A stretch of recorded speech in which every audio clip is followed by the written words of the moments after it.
Karbala वालो, हाय Karbala वालो, हाय Karbala वालो, हाय करबला वालो, हाय करबला वालो, हाय करबला।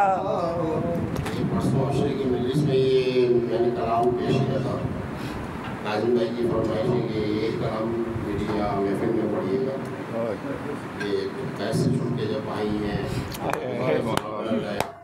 लड़ाई कब्र में गई, फिर अम्मा की कब्र में गई, तो सारा वो जो है पैगाम जो है दे रही है और उसके बाद बयान कर रही है। उसको शायर ने कलमबंद किया अपने अल्फाज़ों में पेश कर रहा हूँ। साहिर अकमी साहब का ये कलाम है। अम्मा ज़ैनब आई है, अम्मा ज़ैनब आई है, कब्र पे ज़हरा की एक दुखिया, कब्र पे ज़हरा की एक दुखिया, नूर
पे सहरा की एक दुखिया रो रो चिल्लाई है। इसका हो अब्बास सभाई, इसका हो अब्बास सभाई, कौन मोहम्मद से बेटे, इसका हो अब्बास सभाई, कौन मोहम्मद से बेटे, अपने बाजू पर वो रसन के, बाजू पर वो रसन के दिल दिखाने आए हैं। अम्मा ज़ैनब आई है। कब्र पे ज़हरा की एक दुखिया यूं रो रो चिल्लाई है। एक यही तो नील नहीं है, यही तो नील नहीं है, और बहुत से जख्म भी है। यही तो नील नहीं है, और बहुत से जख्म भी है। दिल के बहादुर जख्म तो देखो, के बहादुर ज़ख्म को देखो, इनमें बड़ी गहराई है। अम्मा ज़ैनब आई है। कब्र पे ज़हरा की एक दुखिया यूं रो रो चिल्लाई है। पहले अज़ाए नौहा सुनकर, पहले अज़ाए नौहा सुनकर, पहले अज़ाए नौहा सुनकर, पहले अज़ाए नौहा सुनकर, क्या रोए हैं साए, अज़ाए नौहा सुनकर क्या क्या रोए हैं साले। अपने पैगंबर तुर्बत ज़हरा, पैगंबर तुर्बत ज़हरा, अर्ज़ी है तराई है। अम्मा ज़ैनब आई है। कब्र पे ज़हरा की एक दुखिया रो रो चिल्लाई है। वो बाला में घर को लुटा कर, अल्लाह में घर को लुटा कर, अम्मा ज़ैनब आई है। कब्र पे ज़हरा की एक दुखिया यूं